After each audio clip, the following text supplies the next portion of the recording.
Boa noite, meus irmãos. Estamos preparando aqui para o início de mais um dos nossos estudos sobre o tema Um Lugar Chamado Céu. Espero que a conexão esteja chegando bem, todos vocês podem ouvir sem dificuldade. Deixa eu ver como estão aqui as coisas com o Face. Só um instante.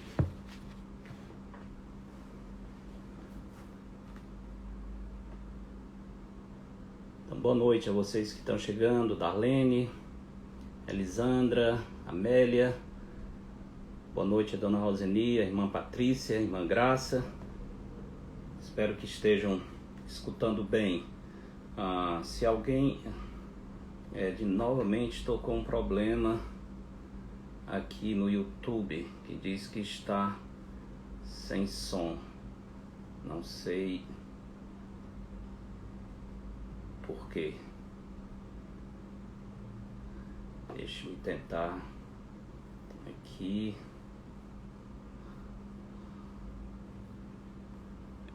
Para ver se consigo o som no YouTube. Só um momentinho.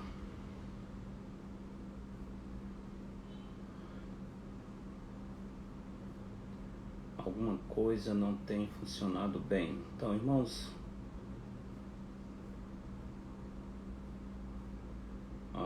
boa noite, irmã Graça. Deixe-me tentar ajustar aqui a transmissão no YouTube. Não sei exatamente porquê, mas não tá me permitindo transmitir com o som. Só um momentinho. Ver se eu consigo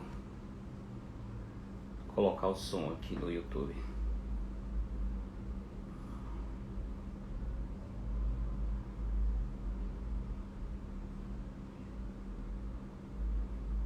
Não sei o que está vendo. Boa noite, Dorinha.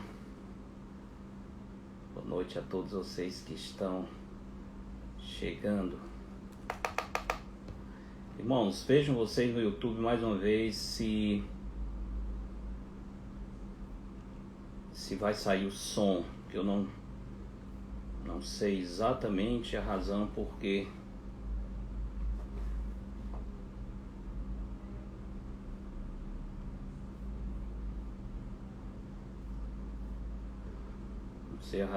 não estou conseguindo colocar o som na transmissão do YouTube. Vamos ver se dá certo agora. Boa noite, Dona Clélia. Dona Roseni está em Niterói. Que bom que está conseguindo chegar bem. Vocês que estão checando no YouTube, por favor, vejam. Ok. Se consigo ter o som.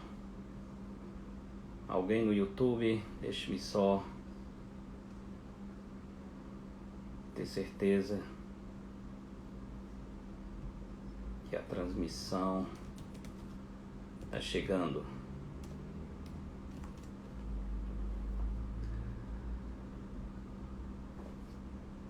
Bem, de qualquer modo, vamos começando aqui. Eu espero que as coisas vão regularizar. Aí não queria que os irmãos no YouTube perdessem essa lição, como aconteceu na vez passada. Não sei a razão por que a transmissão saiu sem som. A minha expectativa é que agora esteja bem. Vamos ver. Bem, hoje nós estamos seguindo com o nosso estudo e já temos estudado muitos aspectos sobre esse tema, uma vida ou um lugar chamado céu. Nos meus cálculos aqui, estamos no nosso 18º estudo. 18º estudo nessa sequência que temos iniciado há algum tempo.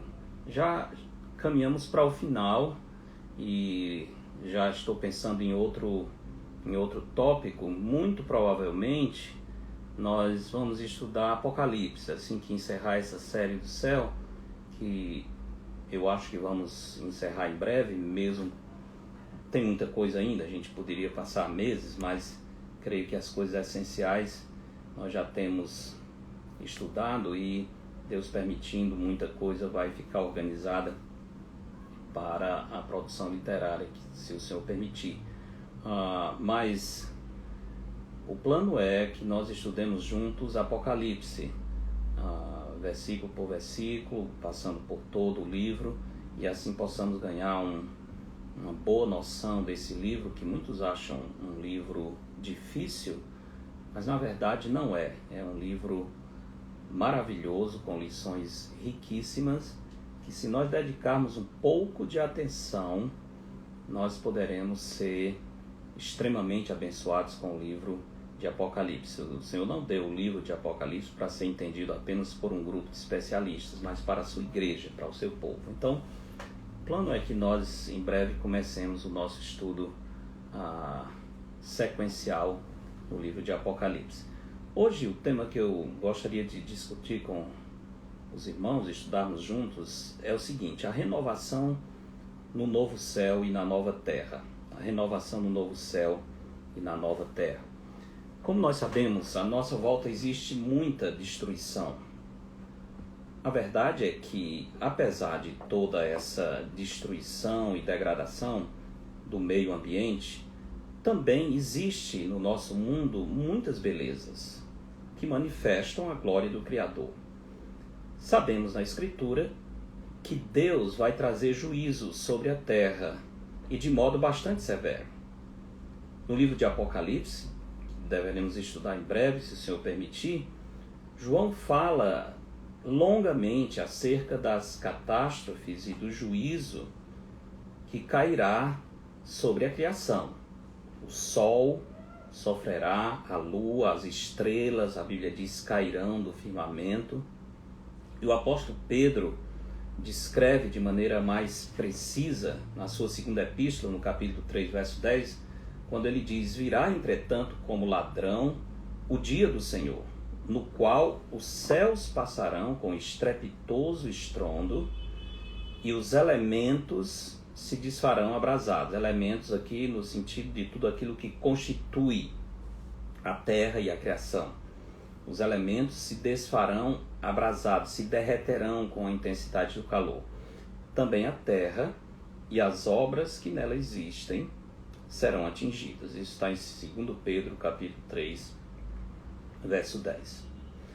Vendo toda essa informação das Escrituras sobre o juízo que está por vir, sobre essa descrição de Pedro, em que a terra será abrasada, destruída pelo fogo que virá do céu, algumas perguntas vêm à nossa mente. Qual será então o futuro dessa gloriosa criação de Deus, que apesar da degradação ainda nos encanta com tanta beleza? A terra será totalmente destruída ou será simplesmente renovada? A terra, a nova terra, terá alguma relação com a terra na qual habitamos hoje? Vamos pensar um pouco sobre essas respostas e ver na Escritura o que o Senhor nos orienta. Inicialmente queria destacar 3 elementos acerca da renovação ou da restauração da terra. O primeiro elemento é o elemento de continuidade. A Bíblia diz que há uma grande identificação entre a terra que nós conhecemos, em que habitamos, e a nova terra na qual habitaremos para sempre com o Senhor.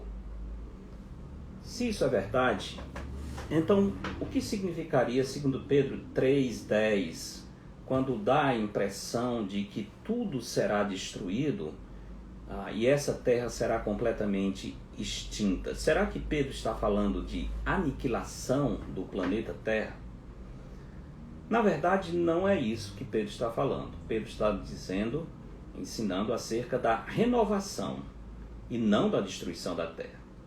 No verso 13, o mesmo capítulo, na segunda epístola, capítulo 3, ele diz: nós, porém, segundo a sua promessa, isso é a promessa do Senhor, esperamos novos céus e nova terra nos quais habita justiça.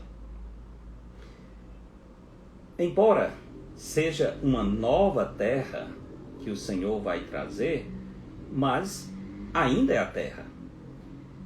Curiosamente, ele usa a mesma palavra, e o uso da palavra terra indica a continuidade entre a presente terra e aquela que o Senhor há de trazer.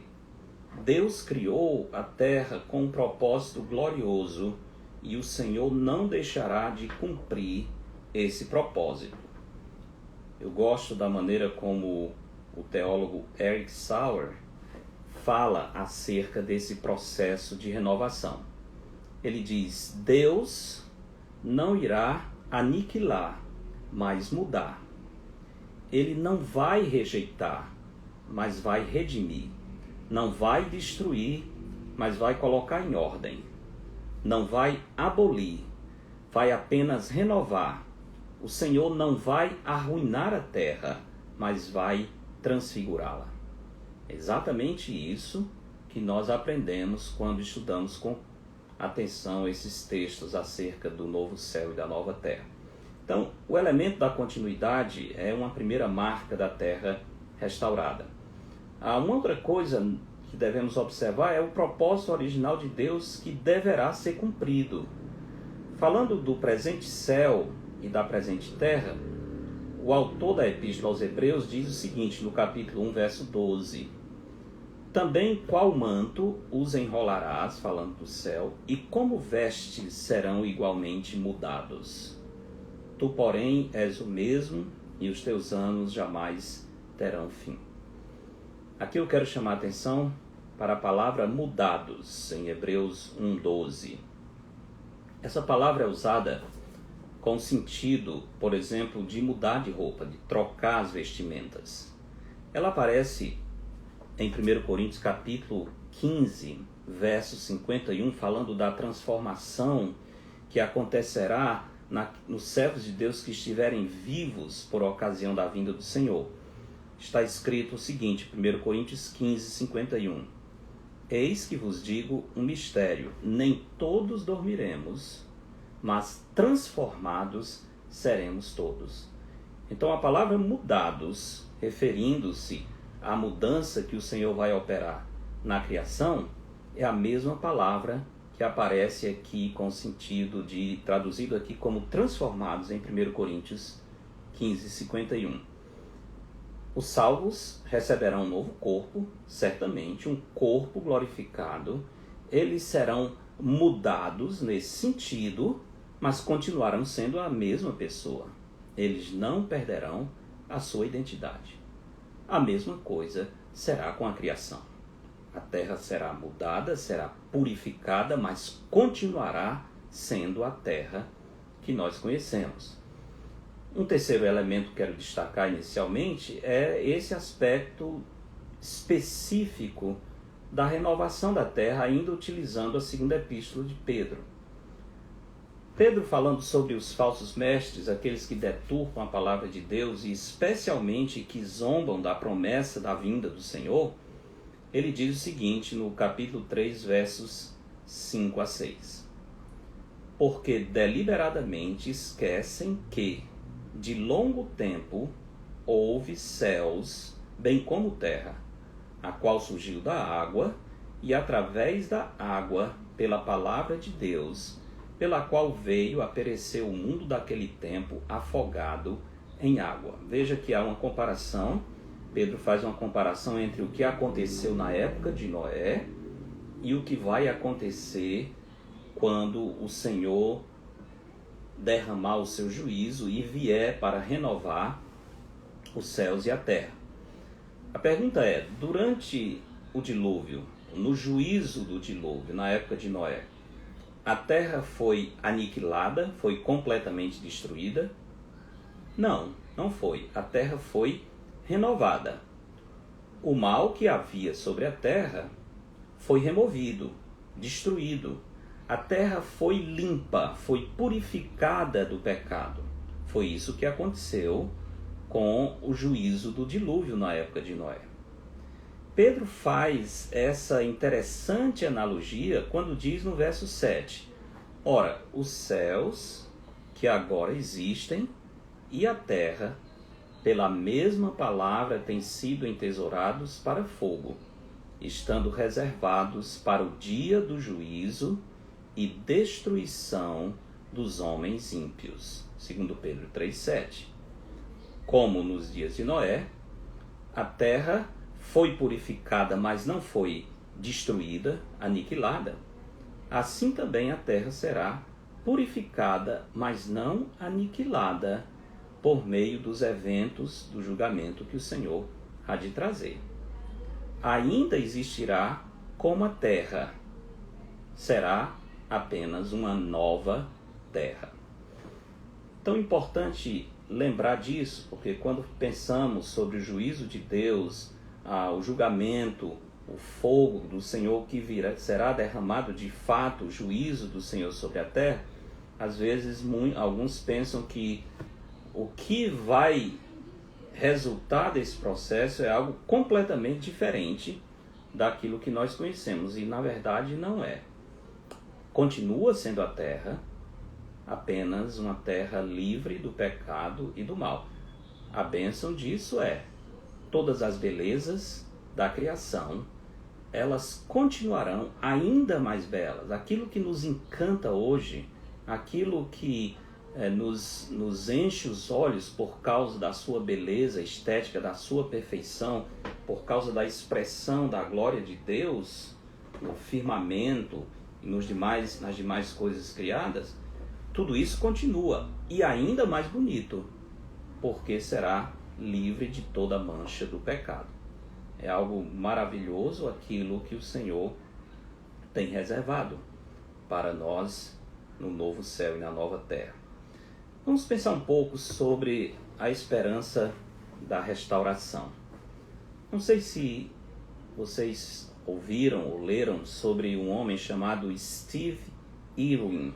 Steve Irwin é um australiano conhecido como caçador de crocodilo. Não que ele caçasse crocodilo, na verdade ele era um ambientalista, filho do fundador de um dos grandes zoológicos na Austrália.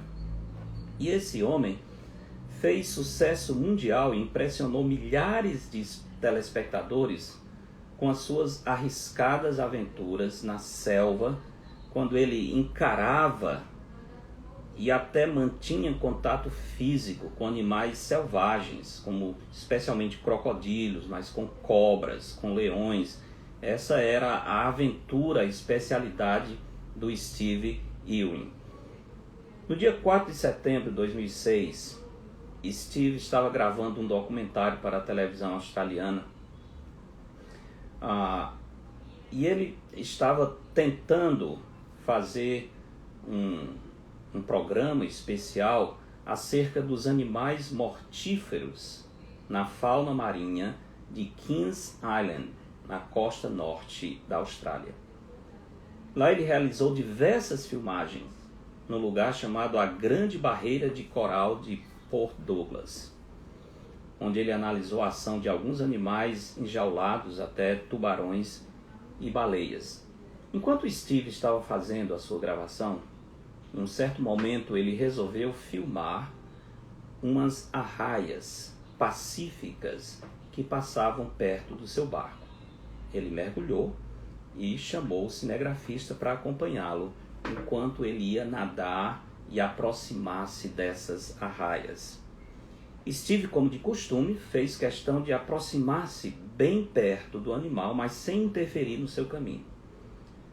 Enquanto o cinegrafista estava filmando, a cabeça da arraia, ela interrompeu seu trajeto, apoiou-se em frente ao ambientalista e o atacou com golpes rápidos com a sua pontuda cauda em direção ao peito. Essa cauda, além de longa, ela é uma cauda cheia de farpas e ela libera um veneno nocivo ao corpo humano. Em poucos segundos, a água, o local onde eles estavam mergulhados, ficou tomado de sangue.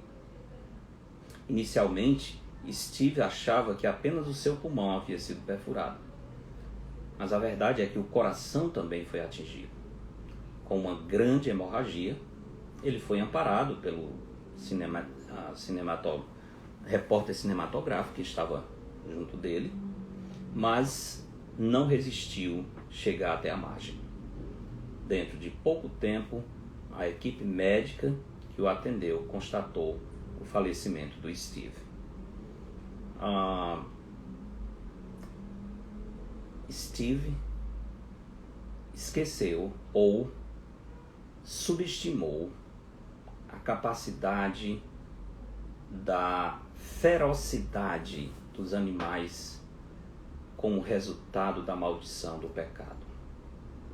Nós vivemos em um mundo afetado pelo pecado e a natureza ainda é hostil. Mas essa natureza e esses animais estão aguardando a renovação da nova terra. Como é que vai se dar essa renovação? Na nossa visão da obra de redenção realizada pela morte e ressurreição de Cristo, às vezes nós pensamos de maneira muito limitada. Por causa disso, nós não entendemos a grandeza do impacto do Evangelho sobre toda a criação. Não só sobre os homens, sobre toda a criação. Como sabemos, a palavra Evangelho vem de um termo grego que significa boas novas ou boas notícias. E, de fato, saber que Cristo morreu e ressuscitou para salvar os pecadores da morte eterna, realmente são as melhores notícias que alguém poderia ouvir. É, de fato, a essência do Evangelho. Infelizmente, nós não percebemos que o ensino bíblico acerca do Evangelho, de fato, nos dá condições de dizer que o Evangelho se constitui em boas novas não apenas para nós, mas para os animais, para as plantas, para as estrelas, para os planetas, para toda a criação. O Evangelho é uma boa notícia para o céu que está acima de nós e a terra aqui embaixo. O Evangelho causa um impacto em toda a criação.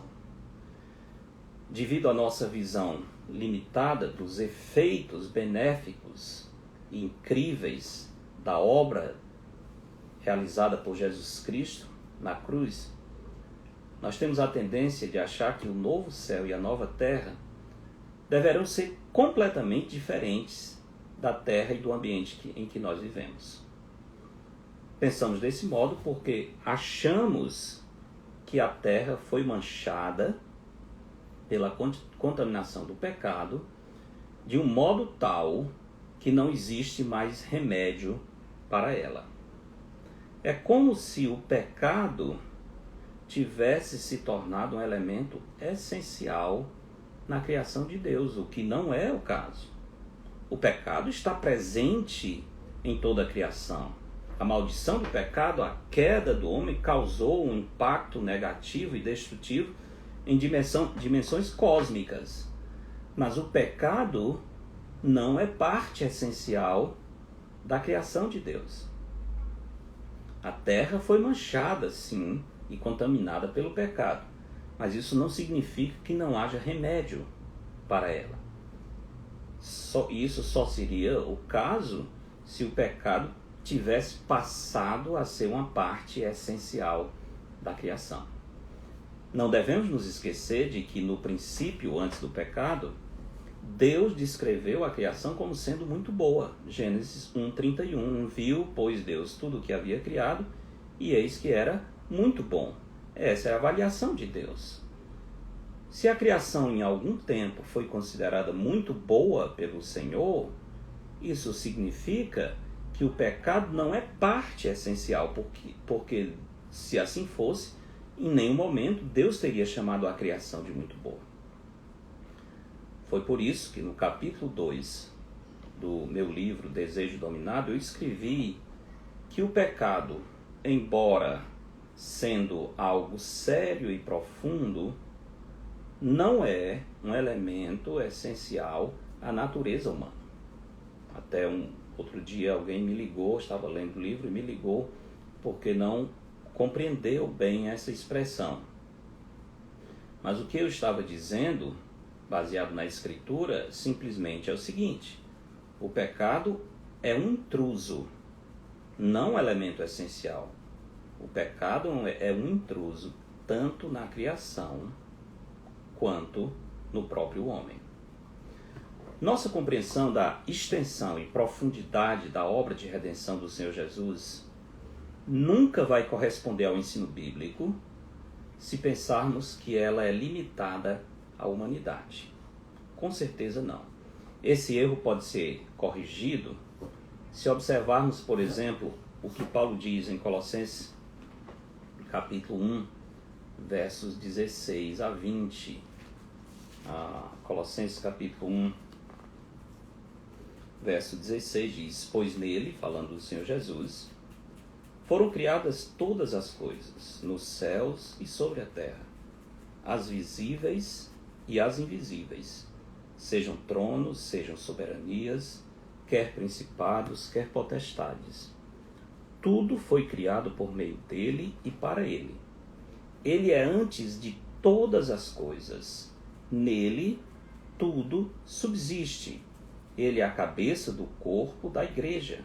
Ele é o princípio, o primogênito de entre os mortos, para em todas as coisas ter a primazia. Porque aprouve a Deus que nele residisse toda a plenitude, e que, havendo feito a paz pelo sangue da sua cruz, por meio dele reconciliasse consigo mesmo todas as coisas, quer sobre a terra, quer nos céus. Nesse texto, enquanto o apóstolo Paulo destaca a centralidade de Cristo para a existência e a manutenção da sua igreja, ele estende significativamente os limites da supremacia do Filho de Deus, afirmando que em Cristo foram criadas todas as coisas, nos céus e sobre a terra, as visíveis e as invisíveis, tronos, soberanias, principados e potestades. Tudo foi criado por meio dele e para ele. Esse é o mesmo pensamento que nós vamos encontrar em Efésios 1:10, onde o apóstolo Paulo diz que o Pai enviou seu Filho com a intenção de fazer convergir. Eu gosto dessa palavra, essa expressão convergir, é o contrário de divergir. Deus enviou seu Filho com o propósito de fazer convergir nele, em Cristo, na dispensação da plenitude dos tempos, todas as coisas, tanto as do céu como as da terra. Isso fala de toda a criação. Ou seja, a obra de Cristo iria ter um impacto em todos os aspectos da criação do Senhor, não apenas na humanidade. A expressão todas as coisas, nas duas passagens, tanto em Colossenses 1 quanto em Efésios 1, é uma expressão absolutamente abrangente em seu escopo. O poder da convergência causado pela morte e ressurreição de Cristo é suficiente não apenas para refazer os seres humanos, mas também para reconstituir cada centímetro de todo o universo. É um poder absolutamente incrível. Por isso que eu disse, o Evangelho, na verdade, é uma boa notícia para toda a criação. Martinho Lutero disse certa vez: nosso Senhor escreveu a promessa da ressurreição não apenas em livros, mas em cada folha que renasce na primavera. De fato, é uma boa maneira de descrever o impacto do Evangelho em toda a criação, e isso nos ajuda a entender como será a nova terra, a nova criação. Eu tenho um tio que alguns de vocês conhecem, chama-se José Silva. E entre várias características especiais que ele tem uma que é marcante. O meu tio ele tem uma profunda compaixão por animais que sofrem. Mesmo não tendo muitos recursos, ele faz o possível para aliviar a dor e a fome de cães e gatos que ele encontra feridos e abandonados no meio das ruas. Outro dia eu lembrei-me do meu tio, porque encontrei um cãozinho ferido, abandonado na rua, num local onde eu estacionei. Ele estava com o corpo coberto de feridas e aparentemente foi abandonado pelos seus donos ali. Algo muito, muito cruel. Talvez porque não queriam cuidar ou não queriam investir para sarar as feridas na pele do animal. Eu procurei ajudá-lo, tentando colocar em um abrigo debaixo de uma sombra, mas realmente não tinha muito o que fazer. Confesso que eu fiquei com o coração partido ao ver a dor do abandono nos olhos daquele animal. É realmente muito triste. Muitas vezes os animais na sua dor como que falam para nós. Era como se aquele cachorrinho estivesse dizendo: faça alguma coisa por mim. De fato, mais do que qualquer pessoa, nós que temos a habitação do Espírito Santo e entendemos o poder do Evangelho, nós podemos simpatizar e sofrer de maneira mais clara e intensa a dor da criação. Dessa criação que clama ao Criador por libertação, assim como nós também clamamos. Eu acho interessante o que Salomão diz em Provérbios 12, 10, sobre a relação entre os justos e o cuidado com os animais. Ele diz: o justo atenta para a vida dos seus animais, mas o coração dos perversos é cruel. Sem dúvida, a pessoa que teme ao Senhor, ele tem compaixão da criação que geme debaixo dos efeitos do pecado. Quando eu vejo a dor na criação, especialmente nos animais, já que eles têm uma capacidade mais fina, mais direta de comunicar conosco do que outros elementos da criação, eu lembro do texto de Romanos capítulo 8, a partir do verso 19. Eu gostaria de ver algumas dessas verdades que Paulo escreve nesse texto aqui. Romanos capítulo 8, de fato começando no verso 18, Paulo diz: porque para mim tenho por certo que os sofrimentos do tempo presente não podem ser comparados com a glória a ser revelada em nós. A ardente expectativa da criação, note essa expressão, a ardente expectativa da criação aguarda a revelação dos filhos de Deus. Pois a criação está sujeita à vaidade, não voluntariamente, mas por causa daquele que a sujeitou, na esperança de que a própria criação será redimida do cativeiro da corrupção para a liberdade da glória dos filhos de Deus. Porque sabemos que toda a criação a um só tempo geme e suporta angústias até agora. E não somente ela, mas também nós, que temos as primícias do Espírito, igualmente gememos em nosso íntimo, aguardando a adoção de filhos, a redenção do nosso corpo. Porque na esperança fomos salvos.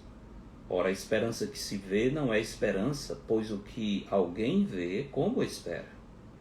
Mas se esperamos o que não vemos, com paciência o aguardamos. Nesse texto, o apóstolo Paulo diz que toda a criação, por causa da maldição do pecado, agoniza, geme e suporta terríveis angústias. Enquanto isso, ela aguarda a libertação que vai acontecer na revelação gloriosa dos filhos de Deus.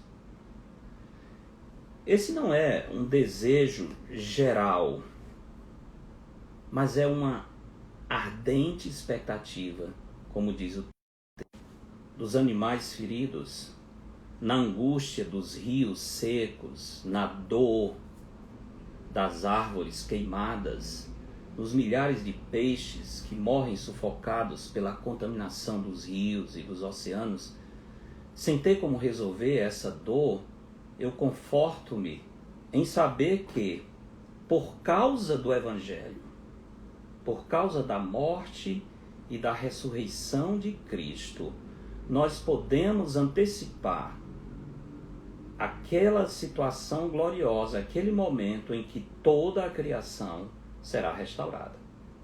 Um dia, na nova terra, eu espero encontrar aquele cãozinho ferido, mas restaurado, sem dor e sem fome. Isso traz aqui algo interessante sobre os animais.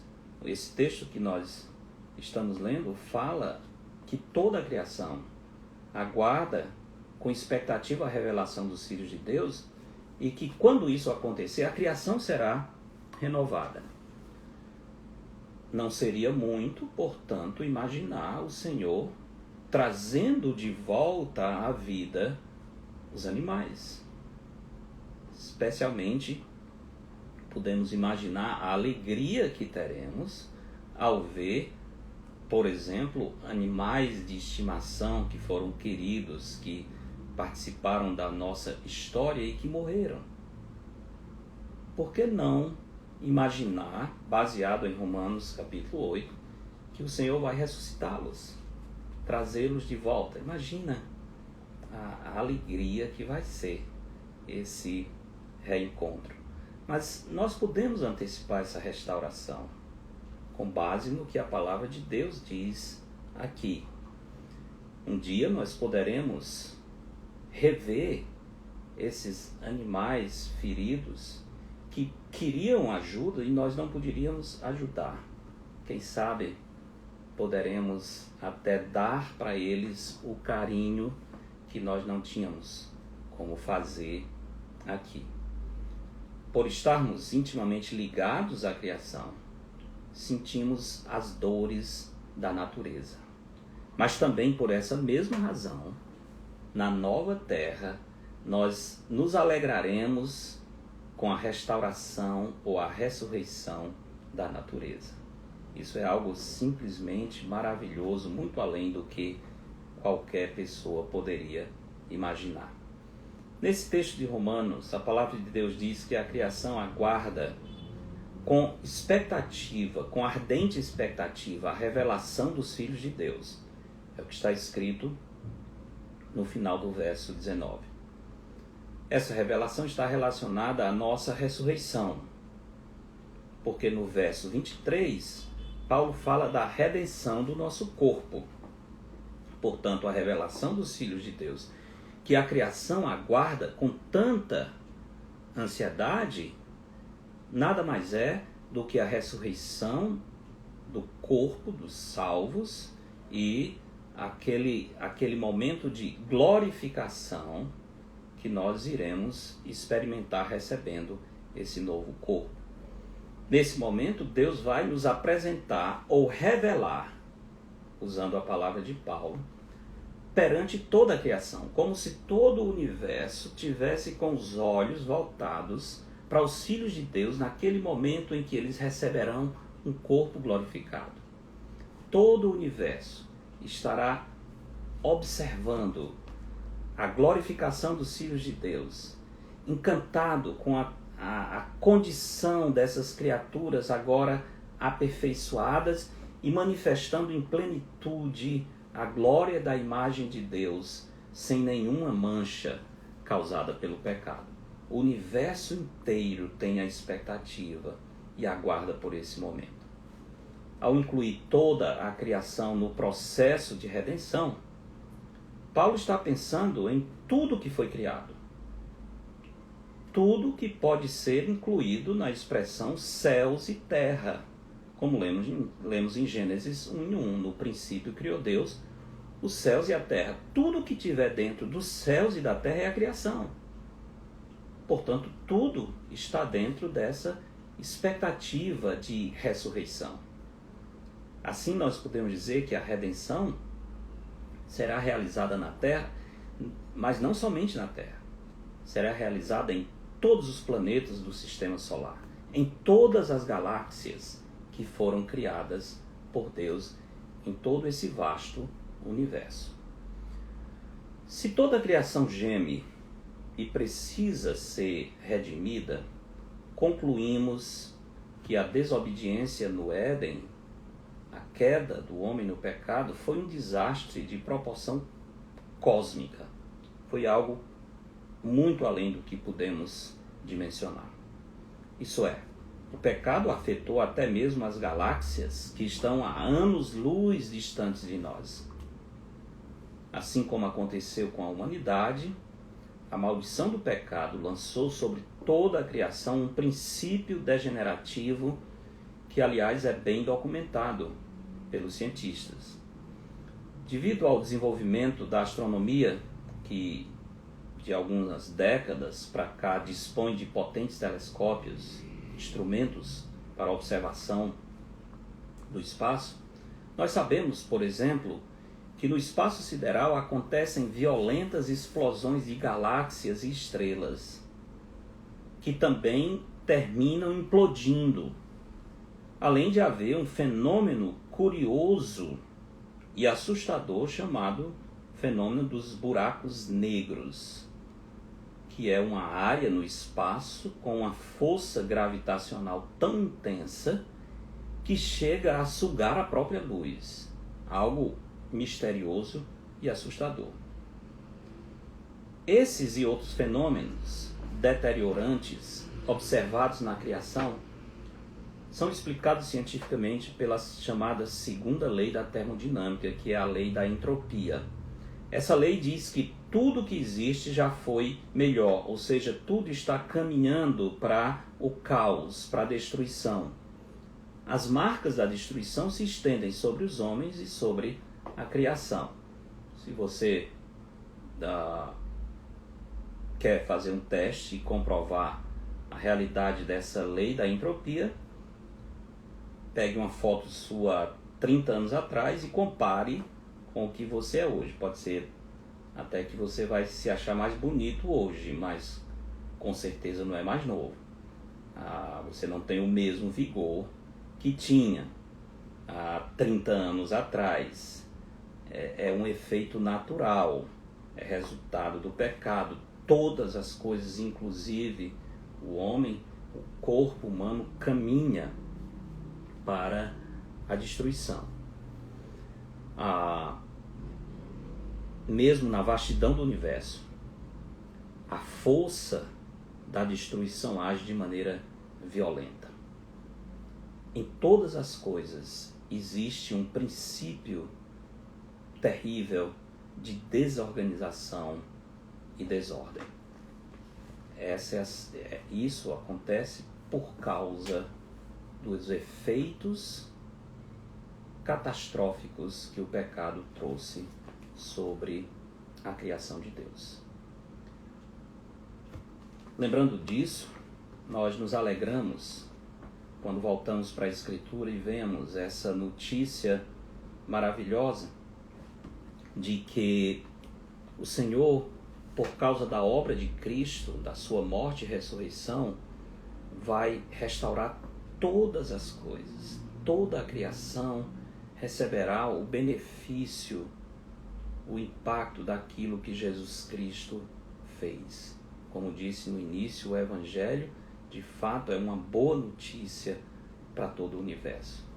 Isaías capítulo 65, verso 17, o profeta Isaías diz: pois eis que eu crio novos céus e nova terra, e não haverá lembrança das coisas passadas, jamais haverá memória delas. O Senhor vai criar um novo céu, certo? O estudioso do Antigo Testamento, ele comentando esse versículo, ele disse: o Senhor cria um novo céu e uma nova terra que está tão cheia da sua glória e que preenche tão completamente os desejos e aspirações do nosso coração, que nem mesmo pensamentos e saudades da terra passada passará na nossa mente, diante da grandiosidade do que o Senhor estará trazendo no novo céu e na nova terra. Nós nem sequer, isso, quando Isaías diz que não haverá lembrança, novamente já falamos sobre isso, mas só para deixar claro, isso não significa que nós perderemos a memória. Não, isso significa que o novo céu e a nova terra serão tão gloriosos, tão perfeitos, que nós não lembraremos, nós não vamos querer lembrar da velha criação. Não teremos nenhum motivo para sentir saudades daquilo que passou.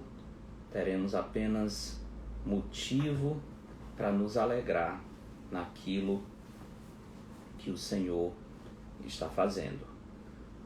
Essa é a nossa expectativa e o Evangelho garante isso. Apesar de toda dor e sofrimento, apesar da injustiça, da ingratidão, toda a tristeza que nos cerca nessa vida, a palavra de Deus nos motiva, nos anima, quando direciona os nossos olhos para os novos céus e a nova terra nos quais habita justiça. Imagina que expectativa gloriosa. Vivemos em um mundo caído, estamos cercados de sofrimento e especialmente sofremos muito com a injustiça. Mas a esperança que a palavra de Deus nos dá é que nós, que temos a Cristo como Senhor e Salvador, temos colocado nele a nossa fé, nós estamos aguardando novos céus e nova terra, nos quais habita a justiça. E é isso que está escrito em 2 Pedro 3,13. Esse é o grande desejo e a grande expectativa dos salvos em Cristo.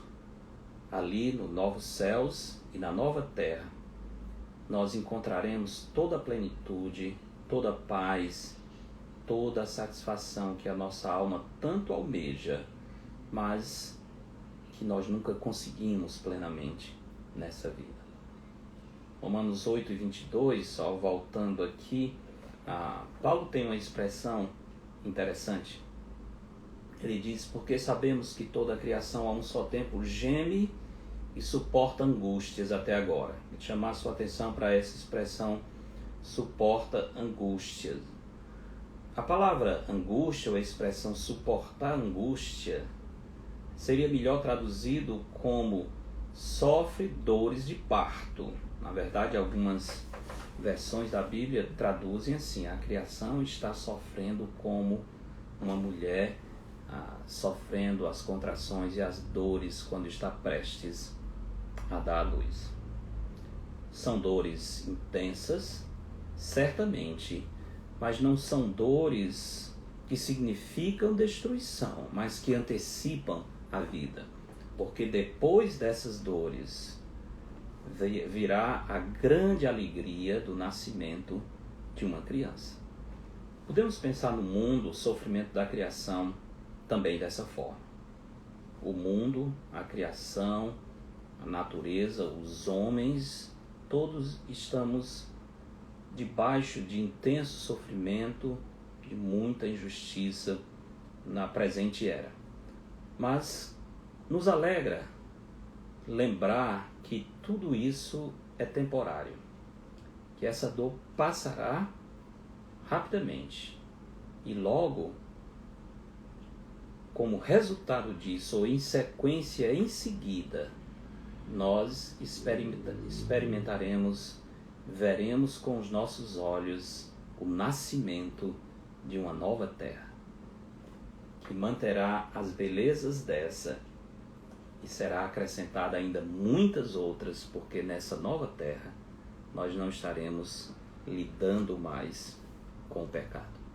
Essa é a grande expectativa do povo de Deus, todo aquele que tem colocado a sua fé em Cristo, espera nesta maravilhosa promessa. Essa é uma fonte grandiosa de consolação, porque em algumas situações, muitas vezes na vida, você simplesmente não tem o que fazer. Às vezes, determinados problemas, dores, doenças, você não tem o que fazer.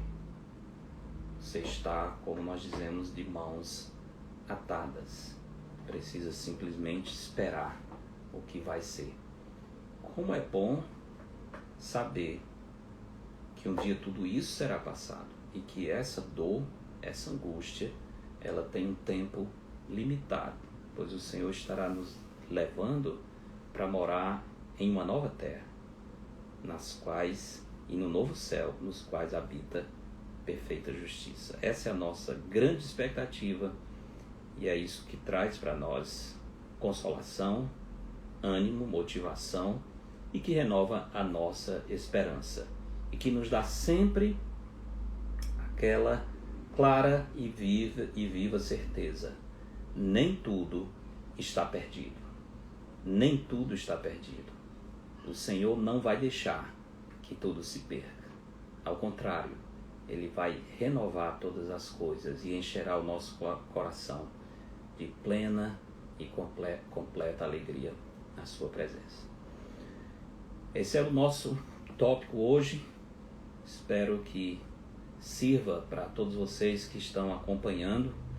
Não sei a situação em que você se encontra, é possível que alguns que estão conosco agora estejam vivendo grandes dilemas, talvez enfrentando doenças, com expectativas de notícias desagradáveis dentro de pouco tempo. Alegre-se no Senhor. A alegria no Senhor é a nossa força. Lembre-se, o pecado não terá a vitória e a morte não terá a palavra final. A vida terá a palavra final. Cristo morreu e ressuscitou. E essa é a grande expectativa. Nós ressuscitaremos com Ele. O final da nossa história está determinado pelo Senhor e é glorioso. É um verdadeiro final feliz. Nós realmente poderemos escrever e ver o final da nossa história como aquele final que muitas vezes nós lemos nos contos de fadas, que diz que eles viveram felizes para sempre. Nós viveremos felizes para sempre. Deus seja louvado por isso e essa esperança, essa bendita promessa possa alegrar o nosso coração e nos dar perseverança, paciência e aumentar em nós a disposição de aguardar no Senhor. Que Deus abençoe a todos vocês. Gostaria de terminar o nosso tempo aqui orando, entregando nas mãos do Senhor a sua palavra e pedindo que ela faça o efeito poderoso que só ela pode fazer.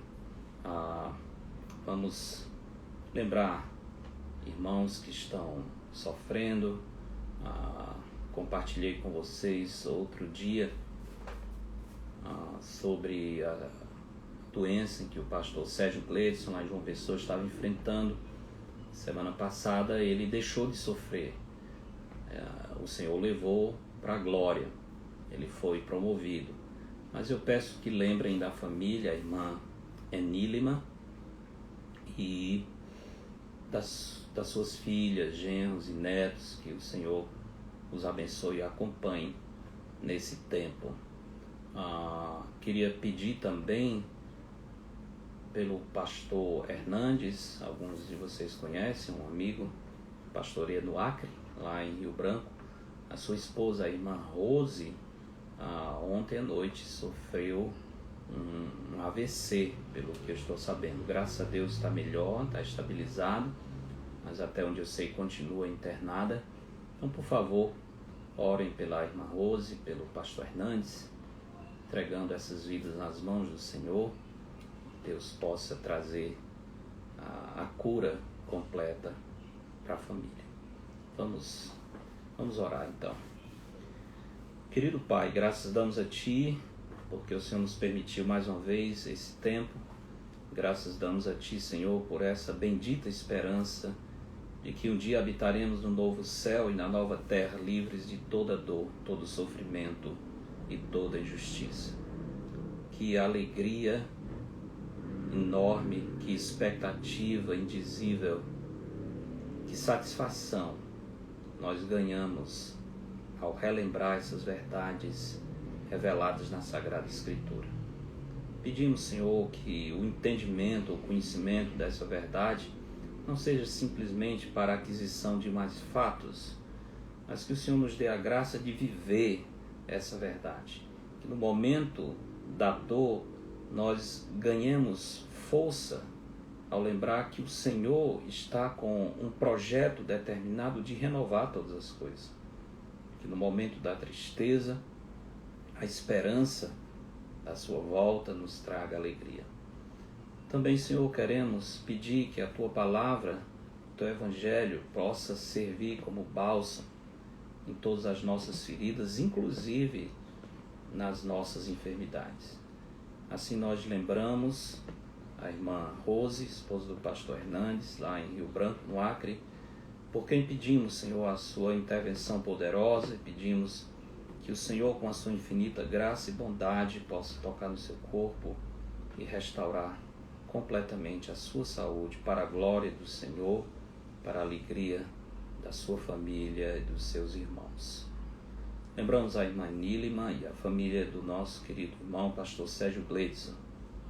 Lembramos que a sua palavra diz que o Senhor é o pai dos órfãos e o juiz das viúvas. E o Senhor tem um cuidado especial por aqueles que ficam desamparados. Pedimos, Pai, que a sua doce e poderosa presença possa acompanhar toda a família, mas muito especialmente eu peço pela irmã Enília. O Senhor conhece bem a condição em que ela se encontra. Eu peço que o Senhor toque no seu corpo, no seu coração, que o Senhor traga saúde, que o Senhor renove a sua alegria na esperança que temos em Cristo. Agradecemos porque sabemos que o Senhor é um Deus misericordioso, que ouve a nossa oração. Peço por todos aqueles que estão acompanhando esse estudo. O Senhor conhece a dor e a alegria de cada um. O Senhor conhece o dilema de cada coração. Que o Senhor visite pela sua palavra, traga alegria e paz. Essa é a nossa oração, já com gratidão em nome de Jesus. Amém. Boa noite, meus amados irmãos. Obrigado pelo tempo juntos. Deus os abençoe. Próxima semana, o Senhor permitindo, estaremos aqui novamente. Vou encerrar então aqui no Instagram, antes que complete o tempo. Então, vocês aqui do Instagram, boa noite, um abraço. Deus abençoe todos vocês. Preciso completar aqui. Boa noite, Darlene, irmã Silvia, Suzy, Joelma. Boa noite a todos os irmãos, irmão Arilo. Boa noite, querido. Deus abençoe. Deixa eu me encerrar aqui.